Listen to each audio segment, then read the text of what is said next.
yeah, you're on the Hillbilly Voodoo channel. Today we're going to be back at work on the body of our Sherp style ATV, and we're going to do some experimenting with some materials that you probably haven't really thought about using before, but if you're like me, you probably got a bunch of these things laying around. You never really thought of using them for anything other than what they are. Stick around, see what type of Hillbilly Voodoo you're going to have to do to, use this stuff. Now in my piles of ground obtainium, the crap that I have laying on the ground that I end up building a lot of stuff out of, I end up with a whole bunch of leaf springs. Usually out of old trucks or things that I've taken apart, trailers. They always seem to end up adding up to a whole lot of material that ultimately ends up going to the scrap dealer because nobody really wants to deal with it. It's not straight. They're always got an arc to them, bend to them. Straightening them out is kind of a pain in the butt. Drilling them is not very pleasurable at all. It usually ends up eating up more bits than they're worth. And they're just usually a kind of a pain in the butt. When you see a lot of loads that are coming out of auto wreckers or anything like that, the majority of the weight that is sitting in those old cars is piles of leaf springs that don't get used for anything. Now, I was thinking the other day, why is that? Well, besides the hassle that it is to work with the material, it's steel. It should be able to use. You can weld it, you can do all that stuff. The only problem to it is it's been tempered to spring rate steel. It's a hard steel, but as you know, all steels can be annealed to be normalized. So what I'm thinking is, why am I so apprehensive as to using this material? Let's do some experiments on it and see if we can use it for something other than springs. Well, I know that I can build knives out of it, and I've built a lot of knives out of spring steel. Well, let's see what else we can do with it and do some experiments on it to, see if it's good for anything else. I think the first thing we're going to do here is cut what's left of this spring pack apart. Obviously, it's been seriously overloaded at one time and broke right at the eye, but it'll be a good test subject for us. We'll cut some pieces out of here. We'll just cut this band off of here and separate it, and we'll do some experiments on it.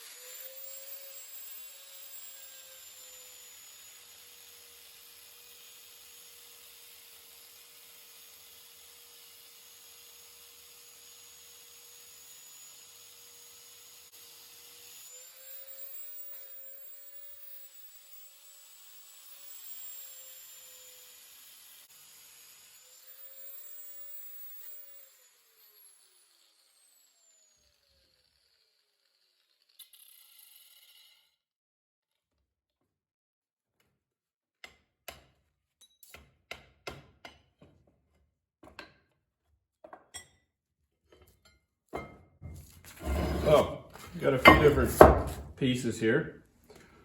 Well, maybe I'll show you what it's like to try to drill through spring steel, in case any of you out there hasn't done that before. Like I said, it's kind of a bitch. You can do it. You can drill through, because obviously there's holes in it. But I'll show you kind of what happens. I'll give you a little idea of what happens when you try to put a drill through this stuff. Now I've got a brand new 9/32 drill bit in there. It's not an expensive bit by any means, but it's brand new and it drills through any other type of steel. So let's see what it does to this spring steel.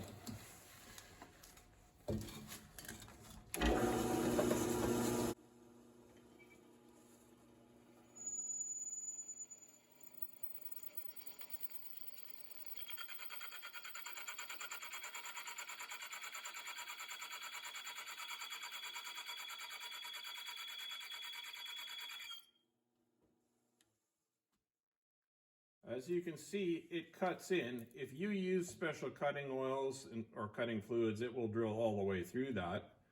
But a normal piece of mild steel, it would have punched through that like nothing. But as you can tell, it's put a little divot in there. It's cut into the steel, but it really hasn't gone farther than that. And if you keep horsing on it like that, it's going to heat up the bit before it even punches through. So that is kind of a deterrent to using this. Now, if you weld this stuff, because it's been hardened, you're going to lose the hardness on where you weld it. Chances are pretty good the weld's going to crack. I don't know what all the metallurgical or allergical or whatever terms are, but I do know that if you do some welding on this stuff, and chances are pretty good that it's going to break again, or the weld's going to break, or it's going to break somewhere near the weld. So what am I going to do? Okay, why am I doing this, for one thing? If I can get this steel to a point where I can use it, I can form it, I can bend it, I can drill it, I would like to make some bead lock rings out of it. I have it around. If I can make the bead lock rings out of this steel, then, well, then I can use the steel. And if not, well, then we'll have to find something else to make bead lock rings out of. So, babble, babble, babble. What am I going to do? Well, I'm going to throw a few of these pieces in the wood stove and anneal it. Say what? In the wood stove, anneal it? I'm going to throw it in the wood stove. When the wood stove gets really hot, red hot, this metal will get up to its yielding temperature, or pretty close to it, non-magnetic. We'll let it cool down slowly, and then technically, it should not be hardened and should not be spring type steel anymore. If that works, then it works. But yeah, that's yet to be seen. So let's fire some of this stuff in the wood stove and let her cook and see what we get out of it. Now, annealing stuff in my wood stove is not some experimental foreign concept to me. Something that I actually do quite often because I use a lot of alternative found materials. Now in here I have a couple of S-cams that I threw in there the other night, or the other day. Let them cook. They've been way over red hot, probably almost up to orange hot. So all the hardness will be taken out of the splines and out of the end. Now, as I understand, springs, leaf springs, are made out of the same type of steel as S-cams. And I use S-cams that are worn out quite often for my machining stuff and shaft work and things. So hopefully, by annealing this leaf spring material, we can make that usable. Oh God, things are getting heavier the older I get. So we're gonna move some of the coals around in there that we have. And we're gonna throw a whole bunch of firewood in there. Throw this in there too.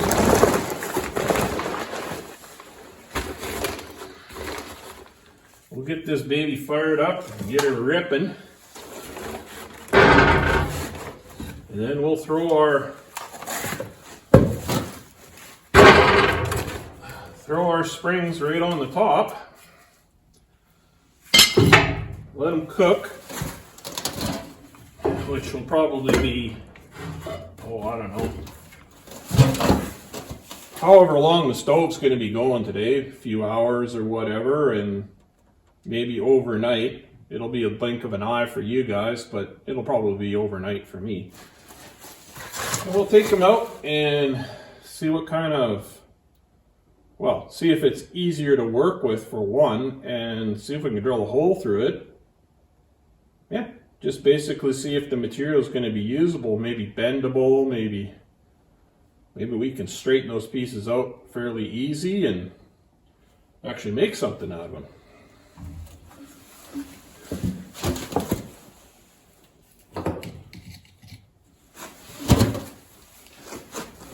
And if we can't, well, hey, guess it's not really a big loss.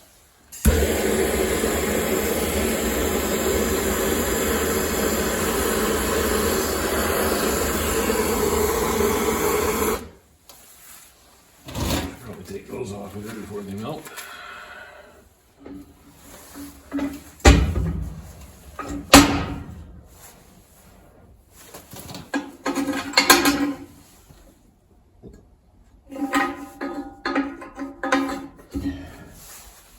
While we wait for our baking project to bake, we'll start working on something else.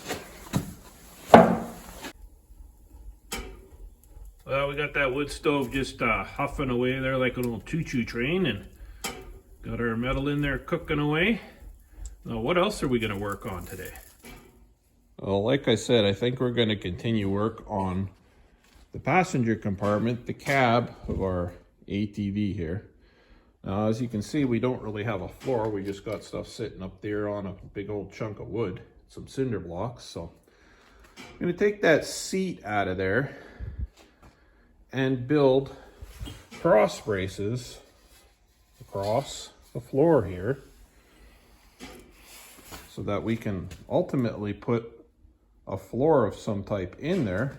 We'll go from rib to rib. I don't know if you guys can see what I'm doing here, but there's our upwards ribs for the body, and we're gonna put some pieces across to build some ribbage for the floor.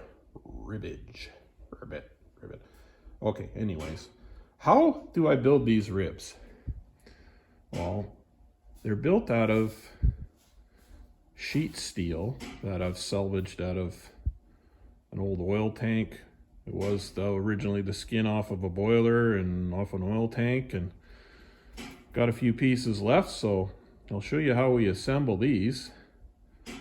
Would it be easier just to use already made square stock? Yeah, it would be way easier if I had some, but I don't. So I'll show you how I build stuff like this. Now what we got here is what's left of our piece of metal that was an old fuel tank, big farm fuel tank that was then turned into a boiler and then is now going to be turned into our ribs. So we're going to make 1.25 inch square tubing. So what we got to do is make 4 strips out of this stuff that's 1.25 inches. Now you can see that we don't have too much left here, so we've already got some strips cut out, and we'll cut out some more. We got our little square set here to 1.25 inches. Work it out.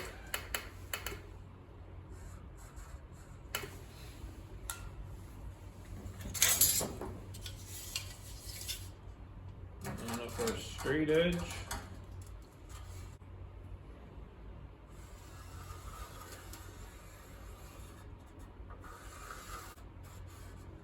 Is this easy way to do? It's easy.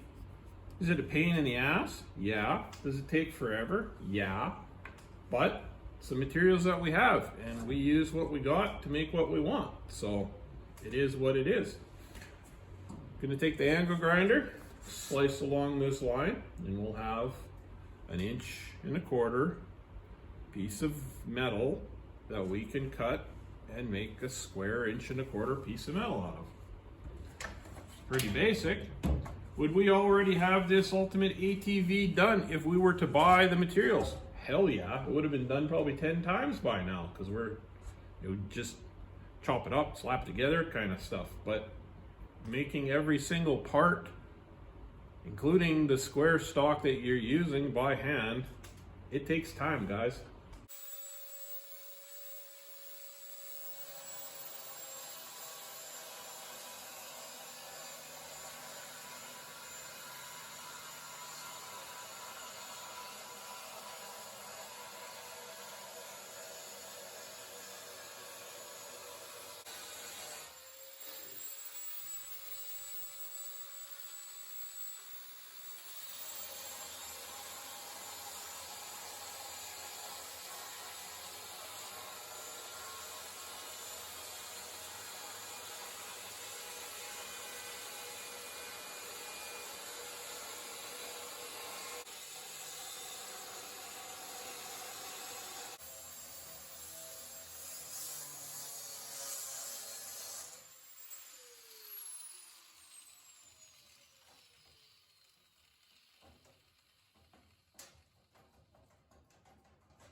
Now that I got 4 strips of this steel all cleaned up and ready to sort of weld together here, I'm going to use this chunk of square stock just to make sure everything is kind of sort of square. Now if you look really closely, I decided that this piece is going to be 1.25 by 1.5 inches, just to give me a little bit more meat this way so that maybe the floor won't buckle or bend. So I'm going to take this chunk of square stock here, kind of square everything up and just tack it together all the way along. Any of my viewers or subscribers know that I don't do any welding on camera, blah blah blah, my welder's junk. I swear lots, yeah. So I'll tack this together and I'll bring you back when I got it spotted and let you see what it looks like, and we'll go from there. So we got our 4 pieces all tacked together here in a square tubular type thing, and tubular. Got it fairly square. Now we just need to keep filling in between every one of those tack welds without hopefully overheating it too much and warping it and turning it into some type of weird twisty pretzel type thing. And then we will have ourselves a chunk of square material that we can use for building our floor, or at least building the frame that we can put stuff on top for our floor. So I'll keep welding away here, and once I get it all put together, I'll bring you back and show you the finished result. Like I said, it's going to take forever, but it's what we got. We'll just keep on joining up the spot welds until the spot welds are no longer spot welds and it's just one continuous weld. Hopefully that way we won't heat it up too much and warp it all to crap. Well, we got it all welded up there now, so let's get to grinding and cleaning it up and make it look like a chunk of square stock instead of a big scabby, wrinkly looking block of steel or whatever that is there. So yeah, grind on her for a while and make it look pretty. I've got our welds all ground down there now, and I've got it cut to the length and angle that we need for the braces for our floor. Now I think I'm gonna mark this up and drill some holes to lighten it up a little bit. Not that it's super heavy, but the accumulated amount of metal that I'm putting in this thing is probably going to add more weight than I really want. So if I don't need it, then I should probably remove it while I can. And this is probably one of those places that I can remove some. I don't know how much we'll be able to get out of there just by punching holes in it, but we got the time, might as well do it. Well, it's the next day here, and the fire's gone out. Let's fish our experiment out of the bottom of the wood stove here before we relight it. See if this stuff is actually annealed. I kind of forgot about it yesterday and didn't really move it around in the coals all that much, so don't really know what might have happened with it. Doesn't seem to be a whole lot of fire scale on it, so I probably didn't get it hot enough. Yeah, might have to throw it in there for another day and actually pay attention to the fire, because like I said, I got sidetracked yesterday by shiny, and I didn't really stoke the stove up too much. So, but let's do the drill test on this stuff again and see if it actually did anything, and if it didn't, then maybe we'll just throw it back in the stove again for another day and yeah, go from there. So let's see if our cooking actually did anything here. I got the same bit back in the drill, and I don't really have high hopes because like I said, I wasn't really paying attention yesterday, so let's find out.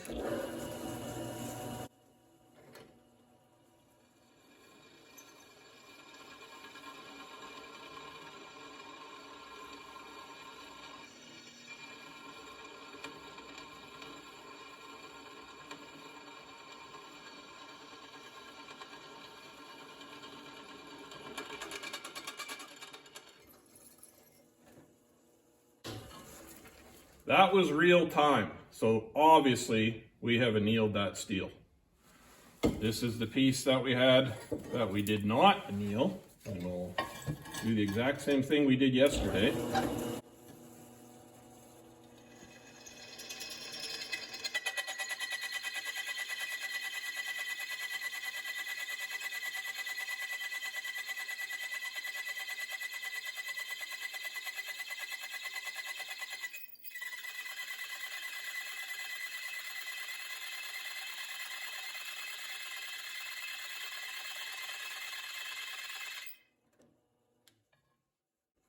That was the piece that was not annealed.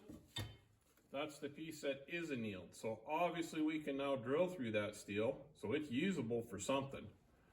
Now, straightening that arc out. Just like the arc is put into that spring, it can be straightened back out. So maybe we'll take it out. These are totally non-scientific tests here, guys. It's just an experiment for kind of to see if I can actually use this stuff to make something else out of. So we'll go out, stick it on the anvil, give it a few whacks. I'm not going to get too mentally crazy with it because I still have broken ribs and a broken back. So hammering's not really a good thing. But we'll take these two pieces out there, put them on the anvil, and I pretty much guarantee this one's going to bounce, and hopefully the arc will come out of the one that we annealed. Now, I don't really know how well the camera is going to pick up our experiment here, but you should be able to hear a difference between the two pieces of steel, and we should be able to see somewhat of a difference. So let's start out with the one that hasn't been annealed.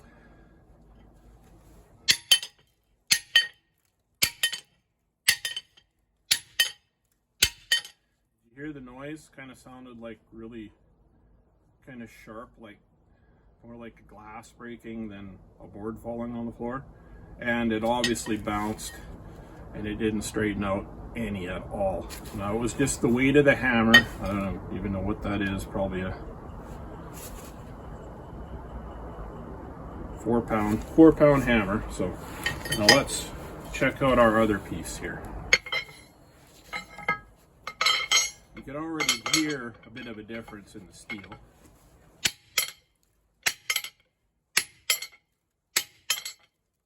Still bounces, but I don't know if you can see or not, it has definitely straightened out, and it's got kind of more of a slapping flat sound than a glass or smashing kind of sound. What that was like, what, 3 or 4 little whacks, and it's started to flatten out. I'm sure with a little bit more here we could.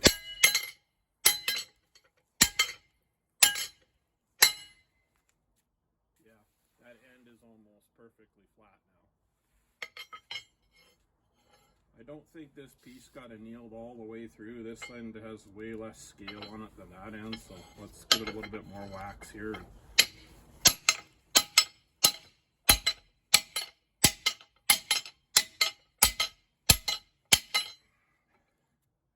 Yeah, it's definitely flattened out a bit. So that's one test there. Like I say, none of this is scientific at all. I don't know how far this has been annealed through. You can tell by the hammer blows on it that it is still fairly hard.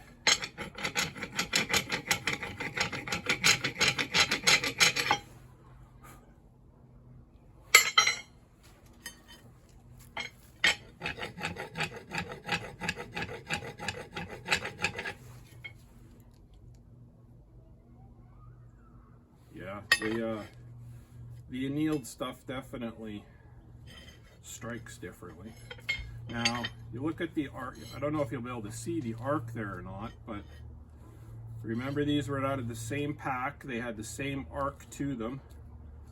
So just by looking at them there, you can already see that. See, there's way less arc in that spring there now. So yeah, like I say, non-scientific tests, but it's proof that that steel is no longer as hard and as springy as that stuff. Let's do another one here. So yeah, it springs. Completely different sounds, right guys? Now that's not super fair because yeah, they are different size pieces of steel. This one's going to be a little bit lower in pitch and all that other crap. So now I got another test for kind of the springiness of steel and whether it's lost its spring, I guess.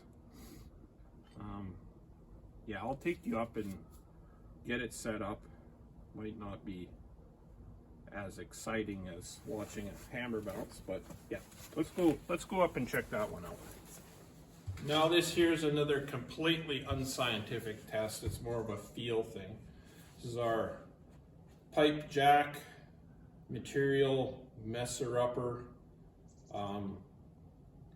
Yeah, the cheap pipe bender type thing that you buy from Harbor Freight or Princess Auto or wherever country you're coming from. Stick that in there. We're going to see, like I say, it's kind of more of a feel thing, is how much force it takes to bend that.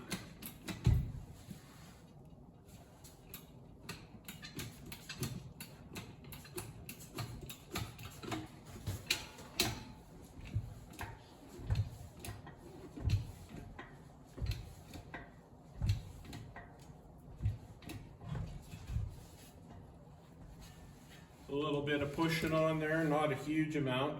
This is our non-annealed piece. Now, I was past flat, and as you can see, the arc has sprung back in it. Now let's see what happens with our annealed piece. You can see there's still some of an arc. That end that we hammered on is a little bit flatter, but there's still an arc on this end. So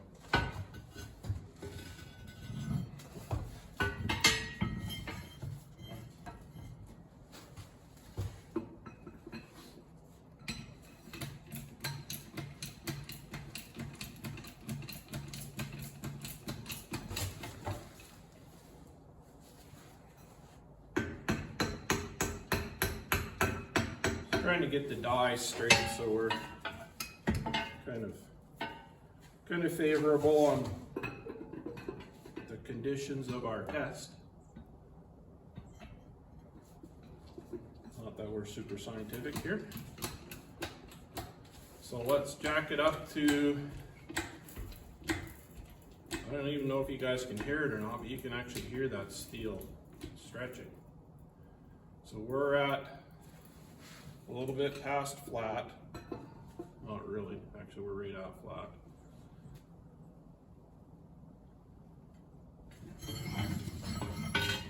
And I hope you guys can see, but she's straightened out and it didn't spring back. So if we worked along this, we could probably take that full arc out of there and not have it go sprungy back into where it was before.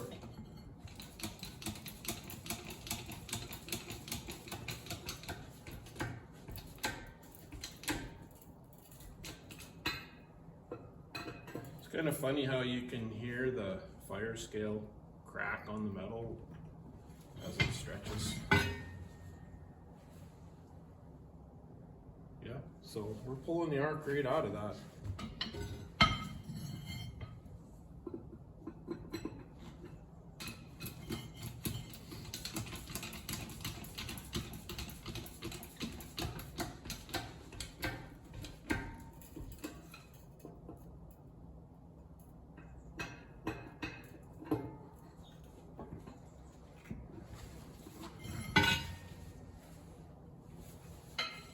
It doesn't get a whole lot more straight than that. You can see a little bit of a gap there, but not much. It's a little bit wiggly, but sure with some more pushing we could have it perfectly flat. So we've obviously taken the spring and the hardness out of that. So that piece of steel there is now, well, it's pretty much just a normalized piece of steel that we can use. I will probably be able to use that for building my rings for my bead locks. We use it for all kinds of other stuff too, and we have a whole metric crap ton of leaf springs laying around here. Now, these pipe benders, they're not just pipe benders. As you've seen, we can straighten things out on them. Ideas that you've probably never thought of for your crappy, wreck a whole bunch of really good pipe bender. Re-arcing springs. That spring there, still spring steel. If you keep pushing on that, you take your springs out of their packs, you want to put more arc to them, you put them in your little pipe jack here, you keep pushing a little bit, you'll gradually get your arc in them or get more arc. Hydraulic cylinders. Hydraulic cylinders that have bends in them. You want to take the hydraulic cylinder to a press and pay, I think it's over $140 an hour now at a machine shop to have your cylinder pressed out straight. If you got one of these benders, find the die that fits your ram, put a piece of paper towel or something in there so it doesn't score the shit out of the ram, press it out straight. Ideas for you. Well, now that I'm done with my experiment and repeating out of my rectum like I know something, let's get back to the project at hand. Got the holes, the speed holes drilled in our little square piece of steel that we made. I've made some other square pieces like this, but I have not drilled the speed holes in them yet. So I've got it kind of sitting in here. I need to do a little bit more fine tuning, but that's where this front one's going to be. Now I need to find the position, the height of where the back one's going to be. So I'm going to take my level here and I'm going to stretch it out, and it just happens to be just long enough. So I'm going to go over there, find level, make a mark, and that will be where the top of our next brace will have to be positioned so that we can kind of sort of stick it in place.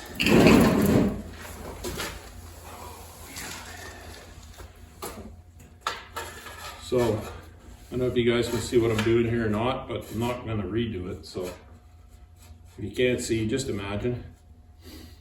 Line up the bubble. Remember, our frame and everything has already been pre-leveled, so we don't have to worry about that. And we'll take our marker.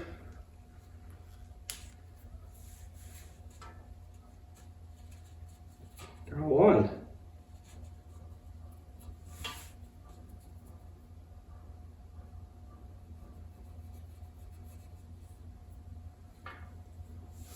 We'll do the same thing on the other side. Draw a line, and then we can take our pieces of steel that we made. We can line them up on that line. But actually, it will be lined up so that the top will be there and there. Could actually probably do it this way because you know that frame is level. So if we went across level like this, yeah, that's probably a better idea.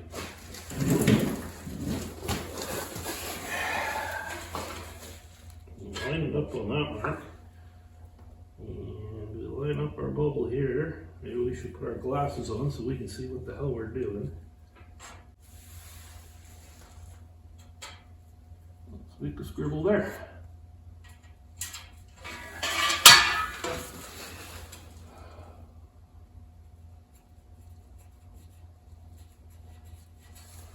Okay. Now, we take one of our other fancy pieces that we made here.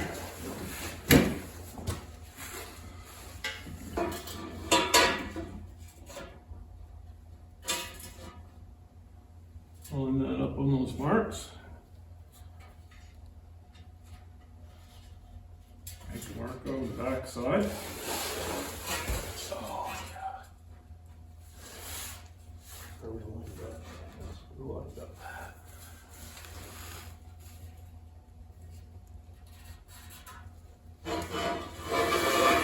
Now we can cut those off and we know what angles we need. Yeah.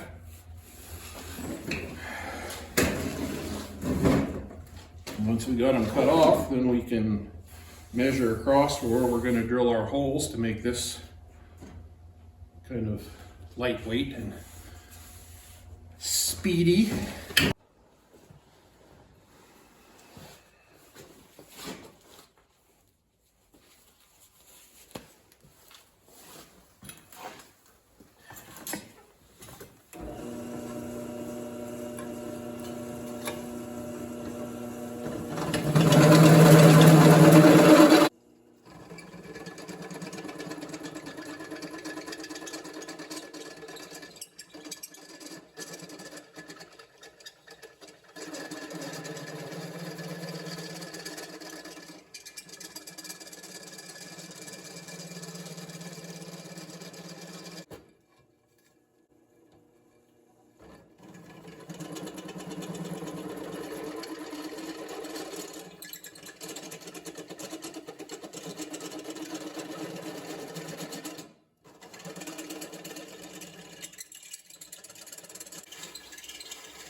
Well, I've got the majority of our floor braces built and put in there now.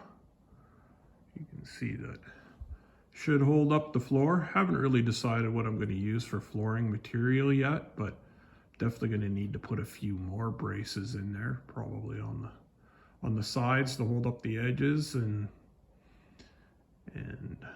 give it a little bit more structure to what's there already. But I seem to be running out of materials, so I'm gonna have to go out there and salvage some more. I'm building the lower part of the body of this machine first so that I can mount all the controls and the seats and all that good stuff before I build the outer or the top part. The top part above the tires is going to go out like this and make the cab substantially wider. But I don't want all that stuff on the top there in the way while I'm working on the inside. So I think I'll go out and try and salvage some more materials out of different things so I can build some more braces for there and there. But I'm going to leave the rest of it open for now so that I can actually get my body in there to weld and stuff. So I think I'll leave you guys here on that note because nobody really wants to watch me wander around my yard for hours looking for junk that I can cut up. And if you do, well, maybe you should leave a comment and subscribe and all that good YouTube stuff. But until next time, guys, use what you got to make what you want, and I'll see you later.